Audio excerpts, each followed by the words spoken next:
They stripped my life to bone and ash in a single phone call. One sentence, delivered with casual cruelty, snapped the last thread holding my world together. Funding revoked, project terminated. You're on your own. The office lights hummed like insects. Everyone avoided eye contact, afraid the disaster clinging to me might spread. I could taste metal on my tongue, panic, shame, raw terror all at once. I ran numbers that refused to add up. Rent, debt, medicine for my father. A tidal wave of zeros crashed over me. My heartbeat became a siren. My vision tunneled.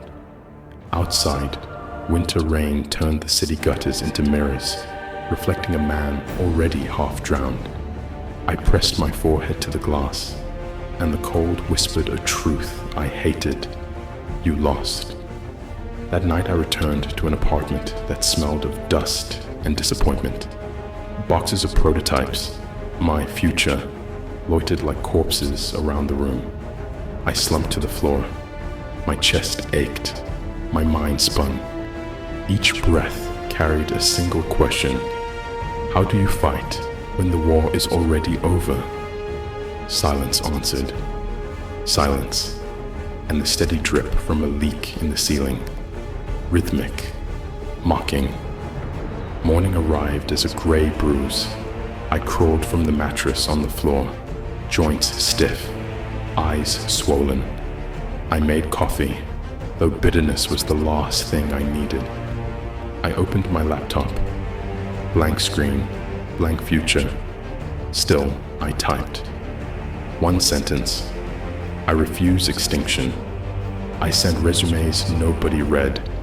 I sold old guitars for grocery money. I jogged 5 blocks before nausea folded me in half. Each micro-victory met a larger failure. The bank called. My landlord knocked. Rejection emails multiplied like weeds. At night, I lay awake, listening to the voice of weakness. You're ordinary. You were always ordinary. Run. I almost believed it. Week 3. I pawned my watch, gift from my father when he still recognized me through the fog of illness. The shop owner studied the engraving, shrugged, and paid me enough to last 2 empty days. On the walk home, rain turned to sleet. My shoes split at the seams. Passing headlights carved me into fragments. Here a failure, there a fraud. Imagined dissolving into the asphalt, erased without ceremony. At a crosswalk, I heard laughter. 3 former colleagues under an awning, dry, comfortable, thriving. One of them spotted me, then smirked and whispered to the others. Their eyes followed me across the street like vultures following a dying thing. I kept walking, but something tore loose inside my chest. Half heartbreak, half fury. I tasted blood where I'd bitten my tongue. Run, number burn. That night the power cut. Unpaid bill. My apartment fell into blackness so complete, it felt primordial. I searched for candles, found none, and instead lit a torn page of notes in a metal bowl. The flicker painted the room in savage oranges. Shadows bucked and lunged across the walls, like demons clawing to be free. In that violent light, I saw the prototypes for what they truly were. Promises I'd made to myself, and broken. Heat licked my knuckles, paper curled and hissed. Something in me curled with it. Fear, doubt, hesitation, blackening, crisping, flaking away. I whispered to the flames, I will not run.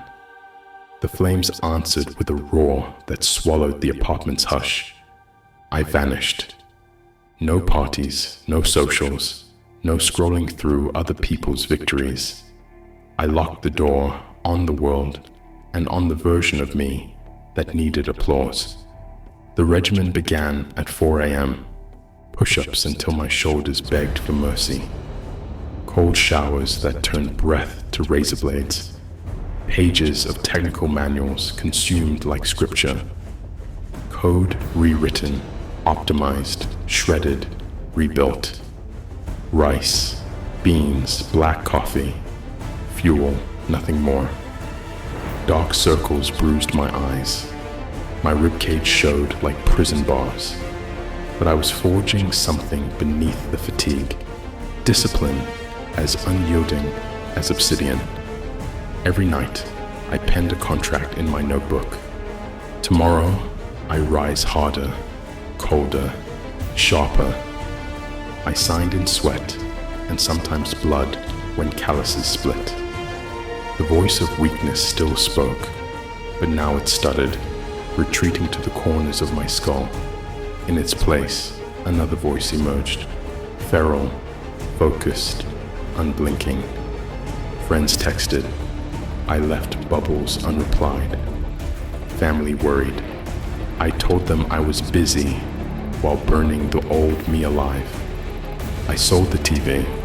I sold the couch. I sold comfort molecule by molecule until the apartment resembled a monk's cell. One table, one chair, one laptop, humming like a heartbeat. Outside, seasons turned. I tracked them only by the shift in dawnlight slanting through cracked blinds. My world measured itself in keystrokes, reps, and the tightness of my jaw. Day 214. I was debugging at 3 a.m. when the screen froze again. Weeks of progress threatened to vaporize. My pulse slammed. Old panic surged. I slammed the desk, felt wood bite skin. Not again. But instead of shattering, I inhaled. Slow, deliberate. 1 breath. 2. I saw a solution path. Obvious, ruthless. It required scrapping 40% of the codebase I'd slaved over. The old me would have mourned that effort. The new me laughed, a dry razor laugh, and hit delete. Lines vanished. Space cleared. Something hot sparked behind my sternum. Clarity. I rebuilt through dawn. Birds began to sing, just as the final test passed green across the terminal. I didn't cheer. I exhaled smoke I didn't remember inhaling. Reborn. A month later, I walked into the venture pitch hall I'd once left in disgrace. Same marble floors, same predatory whispers. But the man striding between those columns wasn't the man who'd crawled out 2 seasons prior. He wore the same worn boots, yet moved like a blade unsheathed.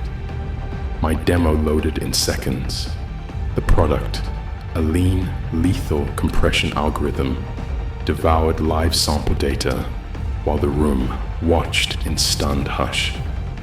Questions flew like arrows. I snapped them mid-air. What about scalability? Horizontal clusters handled in revision 12. Security? End-to-end quantum proof. Audit on slide 8. Next. Eyes that once held ridicule now widened with something close to fear. By the time I finished, silence thundered louder than applause. A partner in the front row cleared his throat. We like to discuss terms. I leaned forward. My voice carried no tremor. You can discuss whatever you like. I set the terms. 2 months later, launch day. Servers humming. Press embargo lifting like the blade of a guillotine. Competitors scurried to copy what they hadn't seen coming. At 6 a.m., the dashboard spiked. 10,000, 50, 100,000 users onboarding in real time. My team, hand-picked disciples of the grind, cheered. I simply watched, throat tight, heart iron steady. An alert pinged. A message from one of those laughing colleagues. Didn't expect to see this name. Congrats. Maybe we grab coffee. I stared at the text, remembered the gutter rain, the vulture's smirks.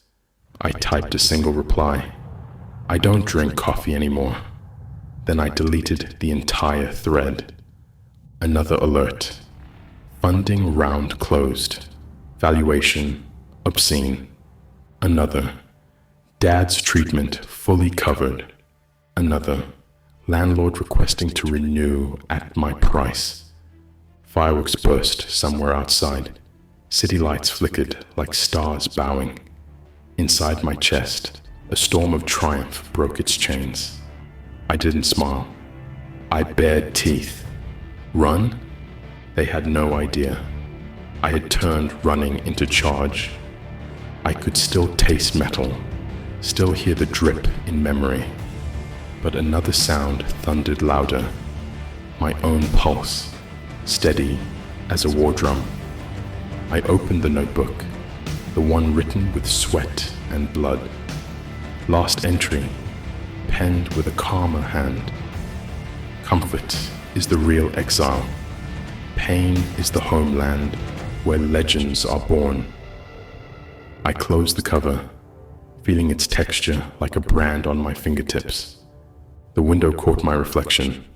Same eyes, but no longer glazed with dread. They burned, a low, eternal flame. Outside, dawn ignited the horizon, forging the sky in molten gold. I whispered to the glass, to anyone still watching. They thought I would run. I became the storm no wall can outrun. If you're waiting for mercy, keep waiting. Fire does not kneel.